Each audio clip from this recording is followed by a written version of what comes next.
Episode number 6 of Technical Explanation. I'm with Elliot Spence today. How you doing, Elliot? I'm good, Bryce. How are you doing? Thanks for having me on. Oh man, I'm so glad you could be here. I'm exciting. We got a lot to talk about. I think I just spoke with one of your colleagues. That was the last show that went live last night. Fred Feeney. Fred Feeney, yeah.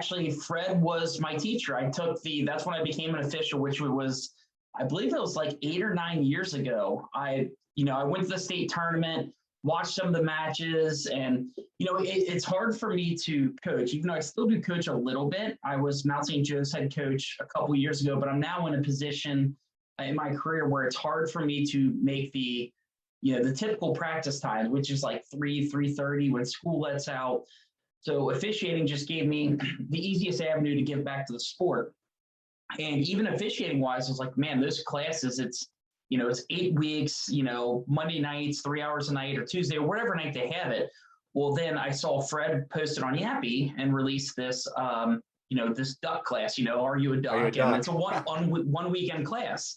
And I was like, that would be perfect. You go up there on a Friday, and by Sunday you have your license. You've done all the classes, you've officiated on the mat, and Fred ran the class, and that's what I took to become an official. But the tournament you officiate is the autism tournament, right?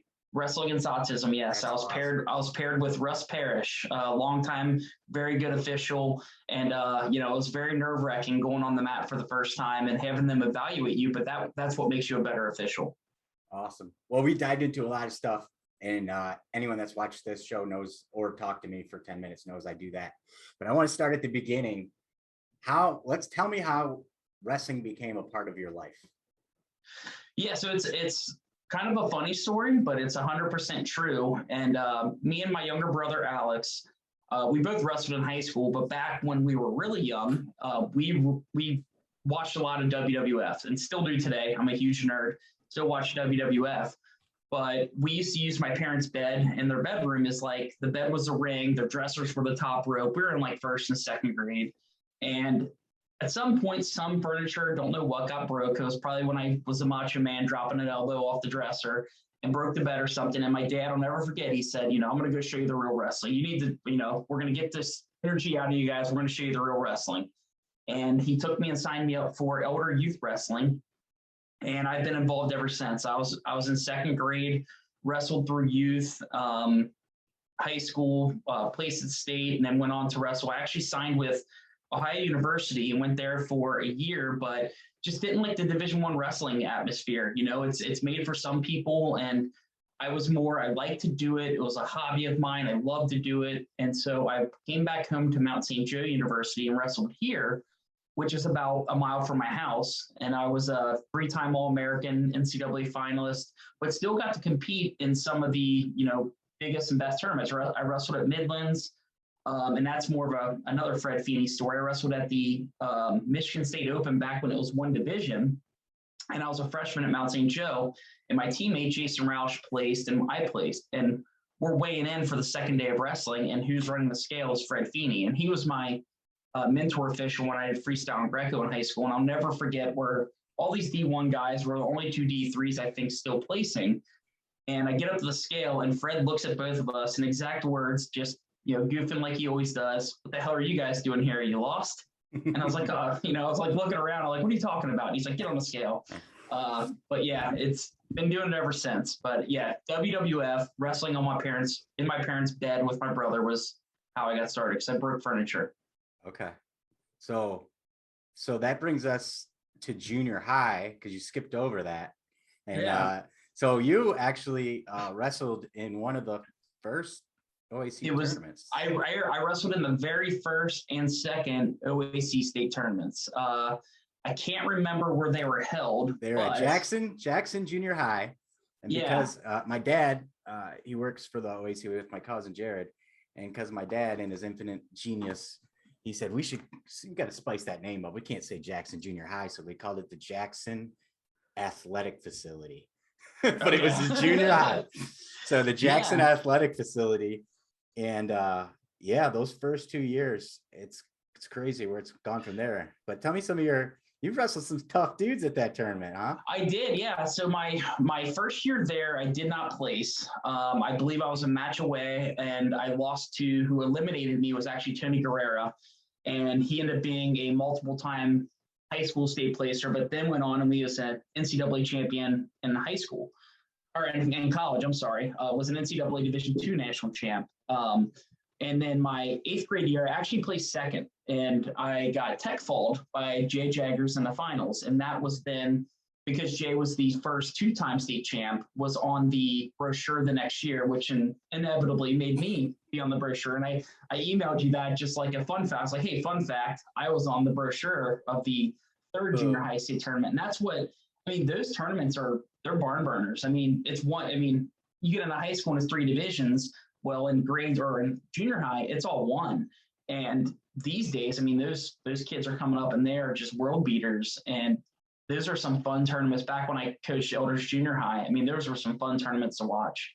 Well, yeah, I mean, you wrestled at Cincinnati Elder, right? Big school, Division I. And so you're wrestling in high school, you're wrestling a D1 schedule all year round. So you've wrestled, I mean, Cincinnati Elder schedule is not easy, right? But to your point, every once in a while, there are these man children that happen to be in a different division, right? Because we know D1's the deepest, right? Yeah. But every once in a while, you got a Jay Jaggers at Chanel, or Logan, Steve, all the Hunt Stever brothers, all of them at Monroeville. And when you have a tournament like this, you can't dodge any of them. If they're at your weight, you've got to beat them or beat someone that beat them, and not too many people beat them. Yeah, so absolutely. Awesome. Yeah, it was a fun time. And then another one of my fun facts, my wrestling career, when my dad introduced me to freestyle, I was in like 6th grade or something, and I'll never forget the tournament. It was at Beaver Creek, and we go up to Beaver Creek, and I'm in a whole new world. I don't know what the heck's going on in freestyle or whatever. I'm just out there to get some all-season matches. And my dad's pointing at these kids like they just look like machines on the mat, drilling with each other and everything. And he's like, man, he looks like your size. Hopefully you don't meet up with him. And started to chuckle, playing his little jokish shelf as well. And then, the freestyle brackets, the little dot sheets, I don't know how they work. So I'm going up there and I'm looking at it like, I don't know who I wrestle. I don't know what color I am, where I'm supposed to be. It's the first time there. I don't have any coaches there except for my dad. And I see one of the machines over there. And I'm like, hey, can you tell me what's going on here? Who do I wrestle? And he's like, so your number's this. I'm here. That means you're wrestling me and you're this color. So I walk over to my dad like, hey, you know that joke you made? That's who I have. And it was CP Schlater. Ah, CP. Awesome. Yes. So first freestyle match. But so here's my question though. Did your dad explain the rules to you before you stepped on the mat? Did you wrestle? I don't think my dad knew the rules before I stepped on the mat. I mean, I've been wrestling some of the matches and stuff. So, I mean, I went to practices and whatnot. So I had an idea, but I mean, I think my match with him, my first ever freestyle match lasted about 12 seconds. So it was a quick learning experience. Hey, man, our dads are very similar. My dad took me, I'll never forget either. It's my first freestyle tournament. It was in Sydney, Ohio. So, it's like a 2-hour Not drive. far away. 2-hour drive from Beaver Creek. Yeah, 2-hour drive for me, and I was young. So I'm thinking, oh, this is far away. It's freestyle. It's cool, man. I'm going to be doing this. And he didn't tell me anything. He said, just go out there and wrestle and wear a different singlet. Now I'm wearing a blue and red one, right? He's like, just go out and wrestle. I got teched in 10 seconds, 12 seconds, because this guy started like gator rolling me, and I'm like, this is awesome. This guy does not know how to wrestle. Like, I had the video somewhere because my dad filmed all of them, and I believe it was also a gator roll, and it was just right across the mat, like 12 seconds, you're done. Yeah, if you don't fight it, you just go with it. Thanks for coming today. Yeah, good learning experience. So, tell me about high school then. Tell me about your high school wrestling career. So yeah, my high school wrestling career. I started all 4 years. In my freshman year, I went in, and I believe I wrestled 135. That's because at 130 pounds, we had Nick Spatola, 3-time state placer, had an unfortunate injury, I believe his junior year. Otherwise, he'd be a 4-timer. But Nick was my drill partner as a freshman. So, wow. I got a, great experience there. But then I dropped to 130 as a sophomore, made it to state. And then junior and senior year, I wrestled 140 each year, made it to state both years. My senior year, I took 6th. Both my sophomore and junior years, back when we placed 6 people. Today, today's world, I would have been a 3-time state placer because I always won. Actually, every year I won my first round match at a minimum. And then, but my senior year is when I took 6th place. I had to my expectation, I had a pretty bad state tournament. I think I took like 3 shots, just got up there thinking like it's my last year. I froze up, but overall it's an awesome experience in high school. I mean, the schedule we wrestled, the coaching staff I had with me along the way. I mean, I still talk to, he's a Hall of Famer, Dick McCoy. I still talk to him probably, once or twice a week. He actually went to high school with my dad, and they were high school teammates. And that's why I got involved at elder youth programs, because my dad, was teammates with Dick McCoy and took me up there. And I've been involved with elder wrestling pretty much ever since. Now, did you go to high school with Josh from Sassy? No, Josh was my college teammate. So college teammate. So when I transferred to Mount St. Joe, I became teammates with Josh Sassy at Barbarian Apparel, which is why I'm wearing the BA shirt here. I'm wearing my gas tank Gary. I got this one before I knew there's 2, so I got the other one on the way. I just got the email yesterday. Barbarian's the one with the cartoon. Yeah, cartoonish gas tank Gary. That's what I have. Yeah, this one's sweet too. I don't know if you'll be able to see it, but it's got like a gas thermometer. I don't know. Whatever. People aren't here to see my shirt. Okay, so tell me about Mount St. Helen then. So that's where you met Josh. Just tell me about your time there. Yeah, Mount St. Joe, I wrestled sorry. I said Mount St. Helen. You're good. Mount St. Joe. Mount St. Joe, I wrestled there from 2006 to 2009. Josh was my teammate. Jason Roush, who's currently the elder head coach, was my teammate and drill partner there for 2 years. Eric Meyer, who's now a coach at Harrison High School. I mean, the fun thing is you look back at these teams that we had, and it pairs with any other college in Ohio, is a lot of those guys that wrestled there are now coaching somewhere in high school or college. But Cincinnati, I mean, you look at Cincinnati high school wrestling coaching staffs, there's a Mount St. Joe wrestler on just about every staff. I mean, they're all over the place. But I went into Mount St. Joe, and Mount St. Joe was a mile from my house when I grew up. I never thought in 1,000 years I would go to school there. And that's what I always told everybody, like, I'm never going to go. It's basically my backyard. And transferring back there was the best decision I ever made, because everybody that I met there that was my teammate and everything, those who my closest friends are today, or were my high school wrestling or junior high wrestling teammates. But I went in there, weighed about 155 pounds, and we had a 2-time All American at 149 and Jason Roush, and he took 3rd the previous year. So I was just, by default, I was like, I'm going to go 157. I was a short, undersized 157 pounder.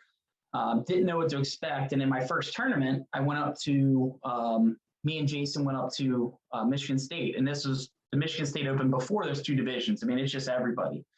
And somehow, some way, I ended up placing there. I beat Vogel from Ohio State along the way. I beat, he was at another D3 school, but he was the club national champion the year prior. I beat him in the match 2 place. The name's slipping my mind right now. But I had a lot of big wins up there at Michigan State in order to place 8th. And then Roush took, I think, 3rd. He got beat by Jay Jaggers in the semifinals up there. But that's when I knew, like, okay, I'm at 57, but I can still do pretty well, I guess, The big transition I made from high school to college is learning how to wrestle on my feet a lot more than what I did, but most importantly, learning how to wrestle on top.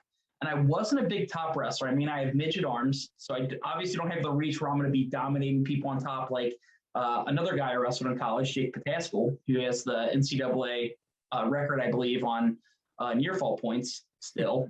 But the biggest transition I had was learning how to wrestle on top. Didn't really do it much in high school at all. The biggest thing was just learning how to ride somebody and hold them down, because if you can get that riding time point, not a lot of people realize how much of a difference that 1 point makes, because you're getting that 1 point, but essentially you're more than likely going to ride them out, eliminating them from getting that escape point. So it's almost like a 2-point swing if you can do that. Oh yeah, riding's huge. I want to interrupt you there. I don't want to, but I'm going to, because I'm going to forget. So this has come up on several of these podcasts or these interviews. Is about wrestling in Ohio. We don't really wrestle on the mat. I mean, most of the time it's take them down, cut them, take them down. And I feel like that's where a lot of Ohio wrestlers, like when they get to college, unless they've been wrestling, like you wrestled different styles and you wrestled other tournaments, but if you're just like if you're a folk style only, right, and you don't go out to other places, you don't get the time on the mat because we officiate in such a way too that I'm comfortable saying we'll call you stalling if you're on there too long and you're not really working. What do you think about that? I 100% agree. So after I finished my college career, it was the economy was kind of in a dump. So it was 2009. So I moved out to Pennsylvania, and I became a grad assistant at a D3 powerhouse school in a northern part of Pennsylvania called Delaware Valley College.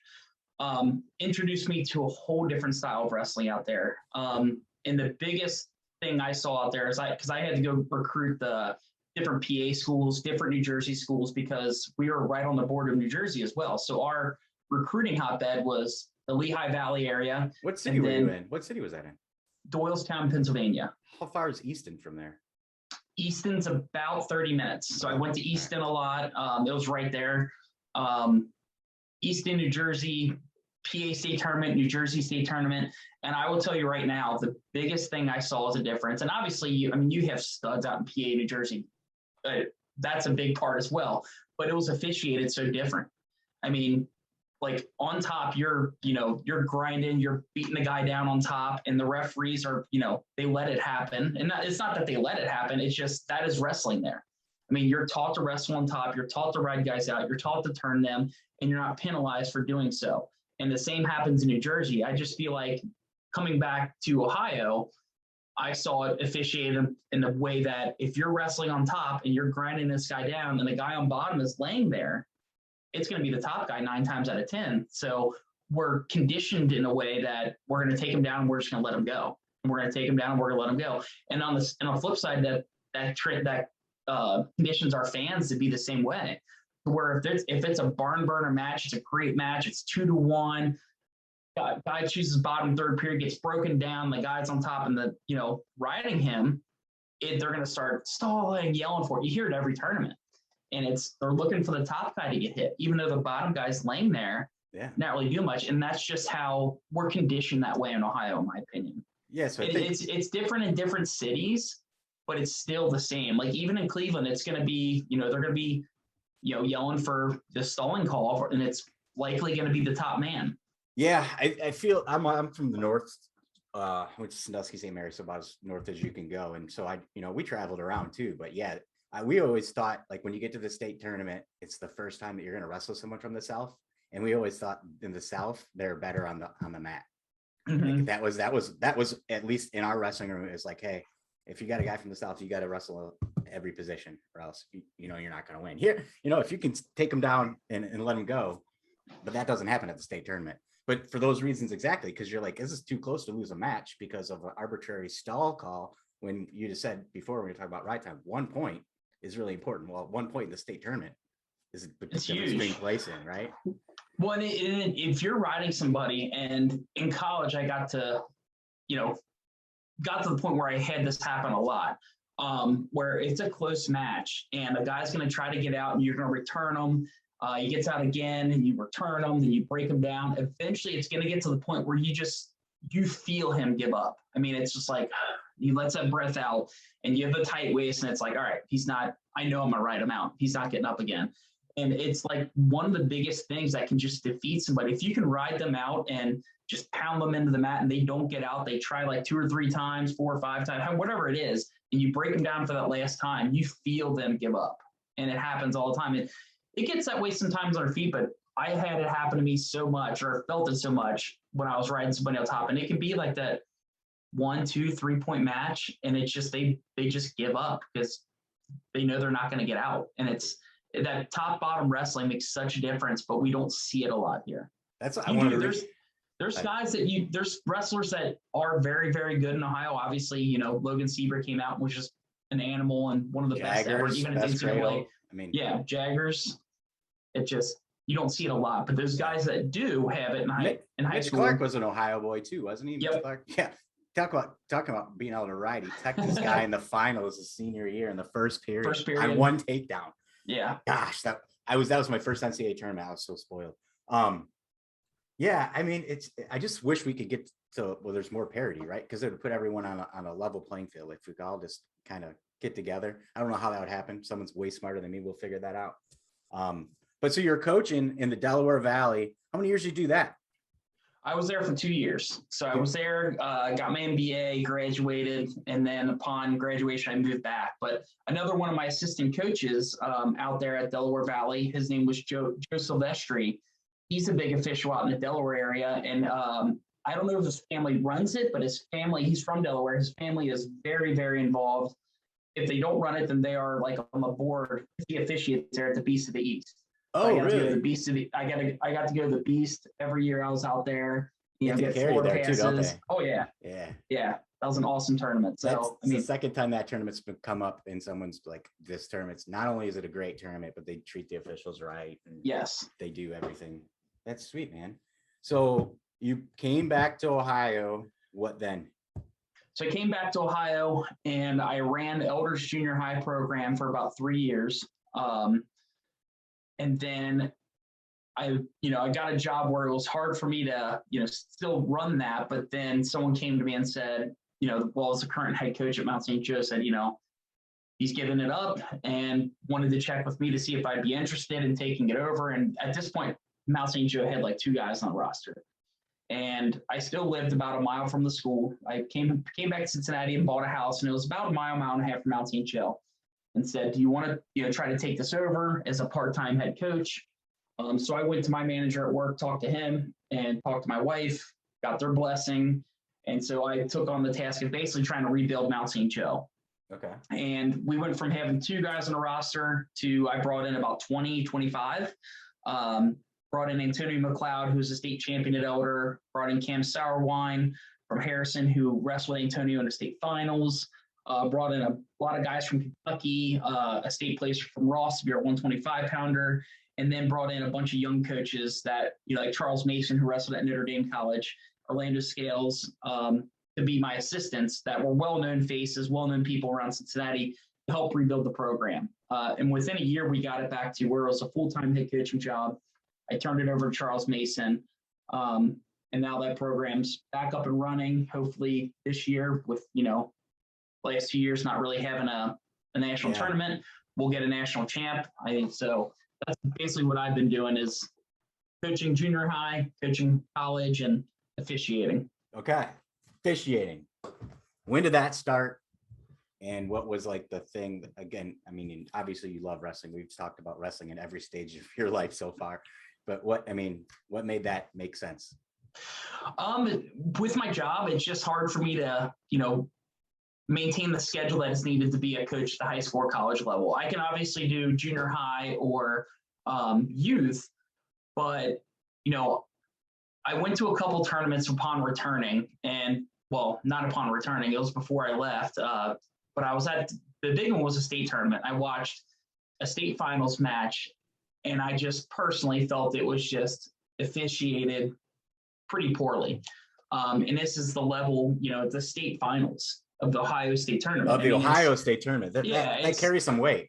And I'm watching it. I'm like, they're not moving. And, it just, me being the kind of person I am, I was like, for me as a wrestler, I watch these matches and it can be the district tournament, the sectional tournament, the state tournament, whatever it is. But those wrestlers are putting everything, because I know I did it. I mean, I put everything I could into that sport to be the best. And, training at night, training on the weekends, training over the summer, training in the spring, whatever it is. I mean, I busted my butt to be the best, especially once I got to college. I mean, I definitely worked hard in high school, but once I got to college, that's when I got some, animal training partners and we competed a lot more. And I wanted to be the best. And these kids are doing the same thing. They're doing it in grade school, junior high, high school. And they deserve to have the officials put the same amount of effort into that. And a lot of them, not a lot, the majority do. There are some out there that, in my opinion, are just like kind of going through the motions. And it drives me up the wall when I see it. I'm like, because I know what the wrestlers put into it, especially when you get to the district tournament, the blood rounds, the state tournament, they deserve the same amount of effort. And so that's what got me thinking, we have a lot of coaches. There's great coaches all over the place. But we don't have that officiating wise. A lot of these officials that have been doing it for 30 to 35 years, they're getting to the end of their tenure and they're wanting other young officials to come in. But if these start retiring and we don't have people to backfill, then what happens to our sport? Yeah, we're going to have officials, but what's the quality going to be like? and then the coaches are going to absolutely lose their minds.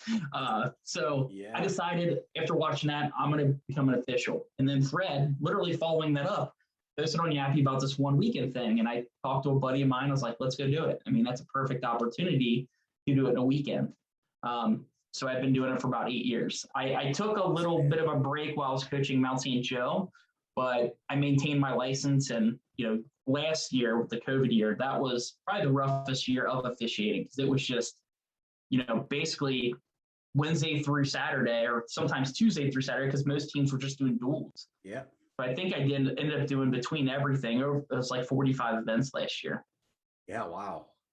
I think you said something there that really bears repeating, and it was, how hard, regardless of the level, how hard those athletes have worked. Most of them, right? I mean, some are doing it for fun, and that's cool, right? But I just like that. I think maybe more officials need to be just remind themselves of of the responsibility that comes with wearing the whistle, right? And the expectations, because that's, I mean. And then you said the other thing is, what's going to happen if we don't have officials? And that's really the reason why this podcast exists. I don't think that this is going to change anything, immensely, but someone's got to do something. And if not, why not us? Right. So it's me and a whole bunch of people that were trying to get all this wrestling content to address several things. Yeah. But it's the effort thing I was wanting to point out. It's like, it's not necessarily you have to be in like a top physical condition and peak shape to be an official. It's just like, it's knowing the rule book front and back. And a lot of people, they refer to it at least, the very experienced and tenured officials, either their armor or their shield is what they always refer to that rule book as. You have to know it. And the other thing is that I think some officials don't do is the ones that have been doing it for a while, a lot do, but you got to evolve with the sport. I mean, you watch the NCAA finals matches from like the 70s, and then watch one in the 90s, and then watch like even Cale Sanderson's fourth NCAA title, and then go watch it in 27. The sport is evolving so fast. And as an official, you have to be a fan of the sport as well and follow the sport and evolve with it, because the way the style of wrestling just in the last 10 years has been evolving like crazy. And you really need to understand why you're on the mat and watching, because wrestling is like a chess match. When I wrestled, and I know a lot of other people do it, I mean, you're doing these on your feet. You're hitting like 4 or 5 different steps, because if you do this, he's going to do this, and then you do this, he's going to do that, and then you're after like 4 or 5, you know exactly where he's going to be, and you can almost do it blindfolded. Officiating, you got to be the same way, not doing it blindfolded, but you're watching that action, and you can tell like, I need to get over here because I see what's happening and they're going to end up on the other side of the map. And I need to be there because he's probably going to get it put on his back, and I need to be there in position to begin my count or look at the lock, whatever it is. But you need to be 5 steps ahead of them and watching the action and knowing where they're going to go to be in position. And that's some of the things that I'm referring to as put in that work to understand what's happening, because this sport is evolving faster than it ever has before. And I think that's, due in part to things like YouTube, Flow Wrestling. I mean, you can watch wrestling anywhere these days. I mean, it's awesome, isn't it? On your phone. It's a great time to be alive. I tell the kids that all the time, like, I never had this. Like, I had to go buy DVDs and VHS tapes to watch wrestling. Like, I used to have this wrestling library. I think I still have it in my basement of just VHS tapes, because at Mount St. Joe, we had that copier there to where we would buy the tapes and then we would put it in the little buy blank VHSs to copy them to be able to watch them the past NCAA tournament matches in our locker room at Mount St. Joe. Yeah, just think now about it's on YouTube, on your phone, Flow Wrestling, Rock Fan. I mean, it's everywhere. Yeah, kids have no idea, and they should have. It was a different time, right? But if you've ever watched the Kerry Cole documentary, in my opinion, he's my top 3 favorite wrestler of all time. Right. Mm-hmm. But he learned the sport from his dad, who didn't know wrestling, by looking at the book of still pictures. Like, he learned a single leg from and those are like 12 steps for a single leg. And now you can go and get technique on how to finish a low single 4 different ways, and heck, even on Twitter, you might follow this. If you're on Twitter, you might follow the same thing. I'm trying to remember what his name is, but like, he was just on Wrestling Philosophy Show a couple of weeks ago. You can the Olympics were on, and within an hour, he would have a breakdown of the matches, like how this guy's hitting this move. And it's something breakdowns. I can't remember what it is, but it's unbelievable. I think it's like DPS breakdowns or something like that. Yes, that is it. That's what I'm referring to. He was on, it's amazing. He was on another podcast that Jared Upper does, Wrestling Philosophy. And yeah, it's pretty amazing how far we've come. But, you advance through change, and we have a major change coming in Ohio this year with the weight class changes. And we had a little discussion about, tell me your thoughts on those changes. I understand why it's happening. I don't like the direction. Because to me, kids are growing faster than they ever have before. I mean, you look at football, you look at the sizes they are in college. I still feel there's a big void between, 215 and heavyweight, and even in college from 197 to 285. I mean, I feel like you're rolling out a big, a lot of potential participants, because you have those tweeners in football that, they may be on a defensive line weighing 235 or 250, or offensive line weighing 255. And they're like, I don't want to go up 30 pounds, or I don't want to drop 40 pounds to get to 215. So they're all out. And we don't want them to drop weight either, right? Because they can't. I think like a 235 weight class or something. And, obviously there's a lot of people that are a lot smarter than I am that are doing the statistics and analyzing everything and making the decision. But just from out there in discussions I've had with some of the other coaches out there, I still feel like there's a big void. I feel like that's a good argument, a good point. I coach junior high, and I run a lot of junior high tournaments too. I'm a tournament director. So I work with officials at a lot of tournaments. And that's always the biggest thing, is that the last two weights are like, why is there such a big gap, right? And the only thing that you can say is, well, that's how it is in high school, and that's how it is in college, right? You can be like, there's this weight, and then there's this big gap. Yeah, that doesn't make it right. And the other thing is wrestling, at least I believe, it's the sport for anyone, right? Any body shape can do it, right? You've got your little guys, you got your gigantic guys. Why are we not, making it that way for those tweeners that you mentioned? Yeah. More opportunities for competition, right? There's certainly ways to do it. I think anytime go ahead. No, I was just saying, to me, you don't even need to take away any of them. Keep the other weights how they are. Let's add one in between. The other thing that would do is that eliminates the stupid criteria for a tied dual meet. I mean, you have a tied dual meet, and then you're going over the rule book. Okay, let's go to run, so-and-so won on the 8th criteria. Make it simple. Let's have, add one more weight. Who won the most matches? And let's be honest. Let's be honest. There's tiers of coaches, right? There's some that know everything. It's their passion. They've been doing it forever, and there's some that are doing it because it needs to be done, right? And those are the folks that maybe don't even know the basic rules. And now you're saying, now we got to go down to the 8th criteria to decide who wins this match, when they can't even understand there's no such thing as locked hands when an arm's in there and a head, like you know what I mean? So it's asking a lot of our officials. I mean, not of our officials, of our coaches too. So I guess that's my point, if that makes sense. So you've been officiating for what, 8-9 years now? I believe this will be the 9th. Yes. All right. So if you're ever at a wrestling tournament, right? Maybe it's the Beast of the East, anywhere. And let's say they had a walkout song for the officials. Each official had to come out to a walkout song like they do for big matches and stuff. What would be your walkout song?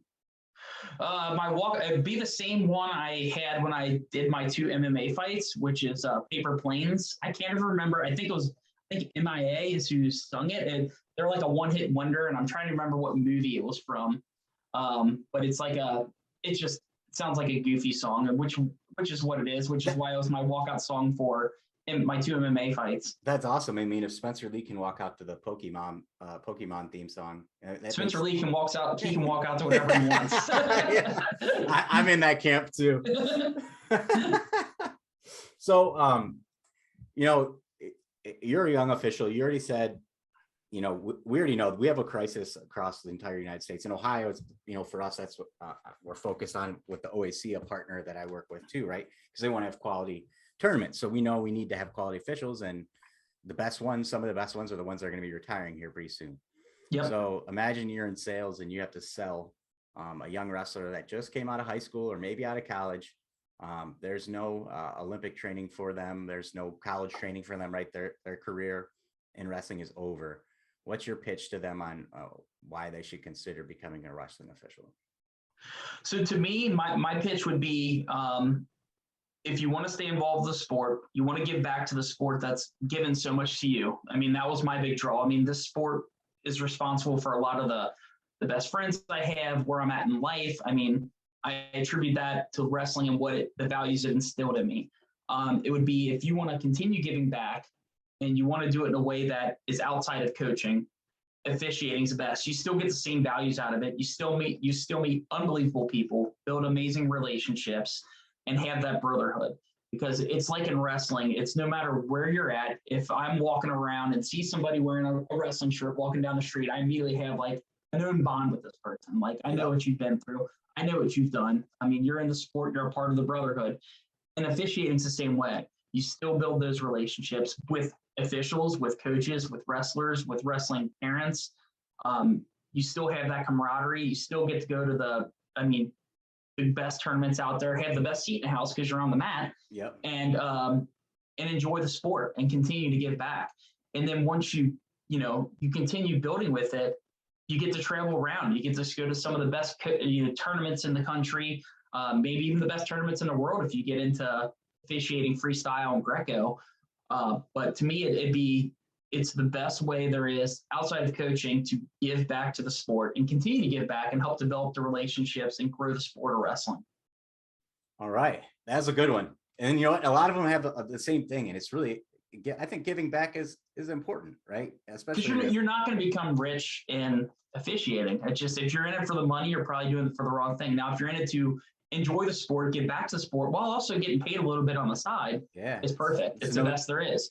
And you don't have to go to practices every day. And I mean, coaches, I did it in college, I did it in junior high, but at the high school level, especially right now and last year, you're in the middle of a pandemic. So you're managing contact tracing. As a coach, you're a coach, you're a budget plan, you're budgeting, you're in charge of finance, you're a psychologist, you're a mentor. You're everything. You wear so many hats as a coach. Officiating, you're going in, you're doing your meetings once a week, you're going to go and officiate a match, and you're done. You go home. So it takes, it is very stressful while you're at that meet and you're on the mat making those calls, but it's a lot less of a time commitment. It's a blast. Yeah, but if you have that wrestling background, it was probably just as stressful in a different way then too, right? I don't know. I coach and I get excited just about the opportunity to coach. I got 4 kids on my team. I only have 4 kids on my team. Okay. And one's the lightest weight and one's the heavyweight. But for the finals and that national anthem comes on, I'm pumping, and we might not even have kids going. It's like, this is wrestling. This is about to go on, right?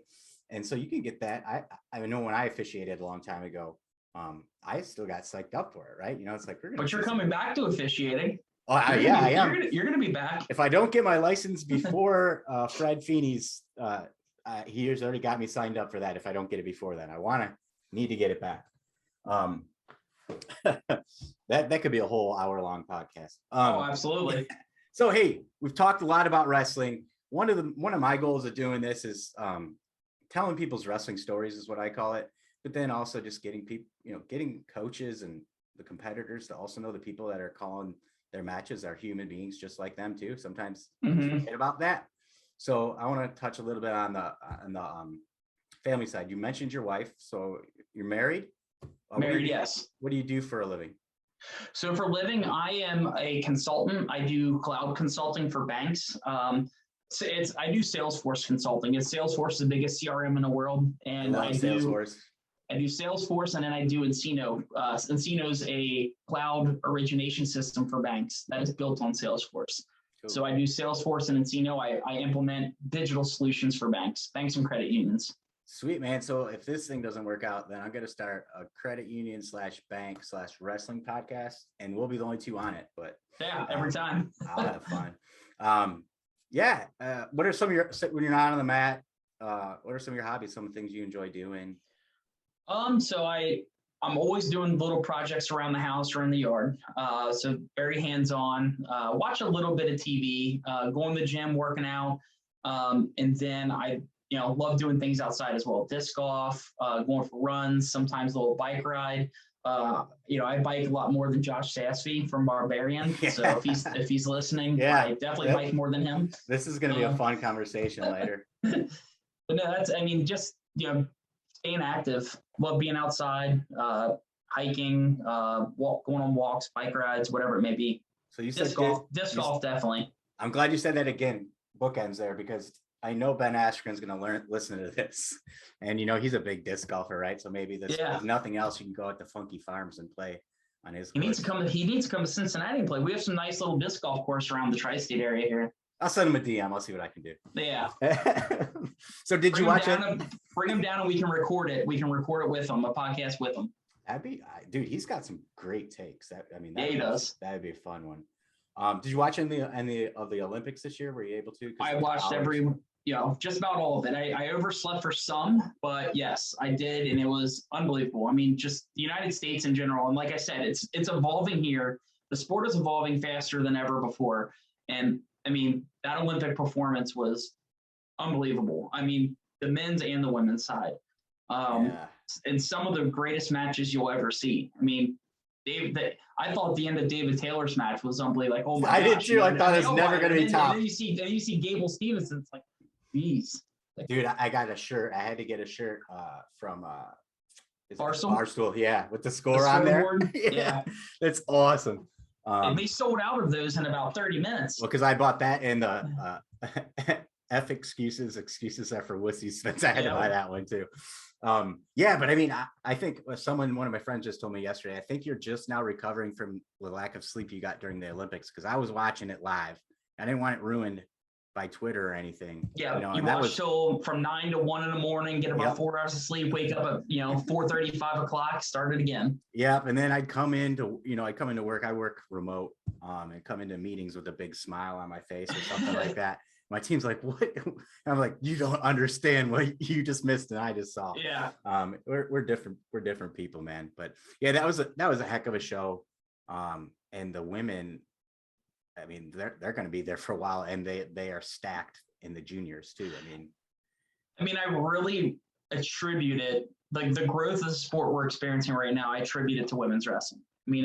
Absolutely, it's growing leaps and bounds. The women are just tearing it up on the international level. The college programs are growing like crazy. If anybody from the OHSA listens, they have to sanction it in Ohio. Ohio is just a hotbed for women's wrestling right now, and we don't have it as an official state sport. It's just crazy to me. You look at all the college programs around here, in the tri-state area starting it up too. And we have some unbelievable women's wrestlers in Ohio.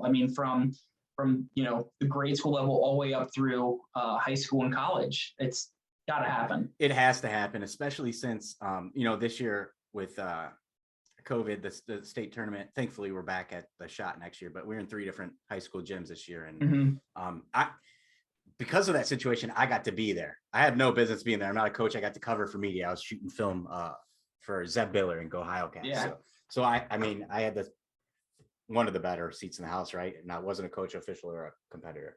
But anyhow, I was there to see Olivia Shore place at state. And it sounds loud on the video, so I can only imagine how loud that gym was inside it was deafening. It was monumental, because we've been to the state tournament years, and you've seen the young lady that qualifies, and everyone's watching their match, first round match. No one cares what else is going on, right? And it's a round of applause, standing ovation. If they lose, if they win, it gets loud too. But all those people that normally would get to see history being made of this young woman, break through that glass ceiling, whatever, it was amazing. And there's so many of these young women that could do that every year if they were just given the chance. We have a girls' state tournament, which I think is fantastic. But if these young ladies want to wrestle the boys too, that's their call, right? Why can't they have that option? I don't know, but you're right. It's awesome. So that was probably my favorite tournament I've ever officiated to date, especially last season. And it was just a little regular season holiday tournament at Harrison High School this year. It was just an all women's tournament. And there were about, it wasn't like there were huge brackets. It was just the quality of competition there on those women's teams was awesome. And I did the women's district there as well. But the women's, it was like a holiday tournament. Like I said, it was right before Christmas, I believe. But you had like Chloe Deerwester wrestling Olivia Shore, and it was one of the best matches I saw last year. And it ended, everybody stood up, gave them a round of applause because it was a nail biter. It was just an unbelievable match. And that, watching that, it's like that there. It's like send that video to the OHSA and say, these are the people you have here. I mean, it was just an awesome match, and the level of competition, it's growing every year on how many girls are wrestling, how good they are. It's unbelievable how quickly it's growing. Yeah, and the positive energy behind it too is it's really cool to see. Like Columbus, it's you've got Marysville just outside of Columbus, yep. Olentangy. I'm leaving. I mean, but there's some solid clubs. And what I love seeing is, and Marysville does a really good job of this. Coach Andrews there is those girls are a team, man, and they're proud. Mm-hmm. And then you can see it through their social and what else, they might not have been doing a sport in the winter, right? And this opportunity gave them the opportunity to make new friends and show what they're capable of doing. It's a no-brainer to me. But again, I think you've said it and I've said it too. Smarter people than us get to make that decision. So you know what? Before we got on here, one of the big things I want to do this year is talk about the new emphasis with the rules and stuff. But we know that that's not really hasn't been communicated clearly yet. So I want to do an Ask While I Have You on Film when that comes out. I want to do another show with you and talk about some of that. Maybe we can get ahead of it a little bit for some of these coaches and maybe make it a little easier on people wearing the whistle, right?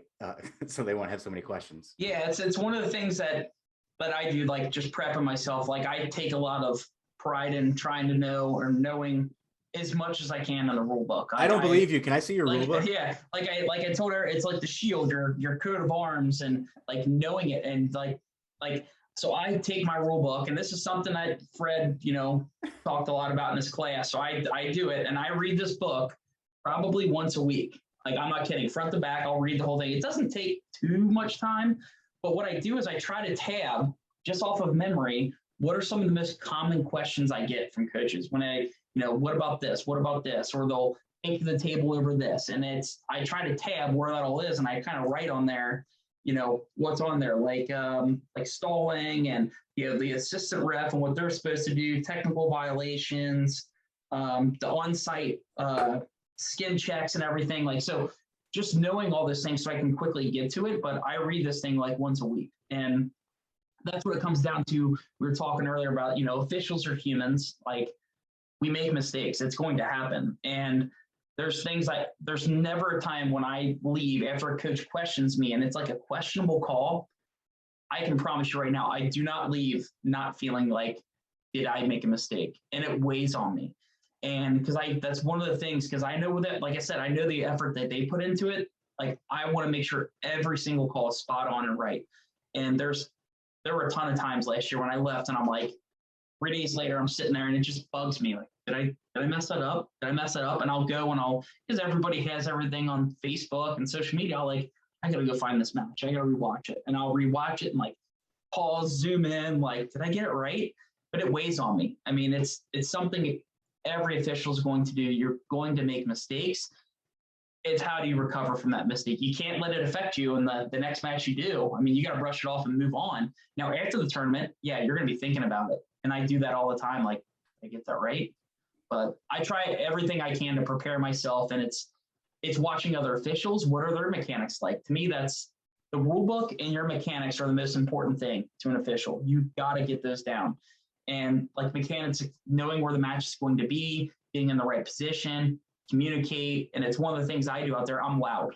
And I'm not loud talking to other people. I'm loud calling my takedowns, reversals, escape, action, center. I'm doing that more for me so I can remember where we're at in the match. That's why I do it. And I think it helps everybody else and it gains buy-in to what you're doing. Because if you're one of those that's just or you don't communicate, coaches are going to pick up on that and they're going to get on you. Because they don't feel like you are confident in what you're doing. You said a lot there. One, back to the very beginning, that's one that's like that you'll think about it. It says a lot about you and your intentions of why you're doing what you're doing, right? Like and so I'd be more worried if you said, I leave and whatever, I go to the next one. So that's awesome, because I do that about coaching. Like I'll be like, I'll fight for a kid's seed, right? And this happened at our conference room. I fought for a seed, and the kid, the number 1 seed, we didn't see him all year. He was like 22-1. And so I'm like, well, we should get the, this other seed here. Ended up the kid had 15 forfeits because of COVID. So I wanted that spot, but I didn't know I wanted it. So I got him a different spot. He ended up losing in the semis to the guy that won it.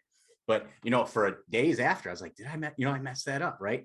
But that says how much you really care about, what you're doing. And we need more people like that. So I'm glad that you're that way, man. That's awesome. The other thing, the video too, we should break down some videos for some folks. Just, like if you got some videos, that'd be sweet. I don't have any in front of me right now, but I watch them on YouTube. I'll think of like, looking at like NCAA tournament or high school tournament and watching matches and like difficult situations. And that, to me, those are the things that all the officials should be doing in a lot of their meetings. When you're talking about, when you're in those weekly meetings, like today we're going over takedowns, we're going over escapes, and let's pull some of those tough calls and let's evaluate them. And even bringing in like officials from that area. So like I'm in Southwest Ohio, officials, go ahead and bring in some of your matches from the last week that you did, or last 2 weeks, or this month, some of your questionable calls. And they don't have to be questionable calls that everybody else is saying it, but you as an official know that was a tough call. Yeah, because you make the right call. Yeah, you absolutely know every single time. I mean, there's tons of them that happen to me, and I mean, it weighs on me like, did I do that right? And then I'll take the video, and there's officials around Cincinnati and even Fred, I'll send them the video. Did I make the right call? And there were a couple that Fred responds, yeah, you did. Wrong call. Like, I would have called that differently.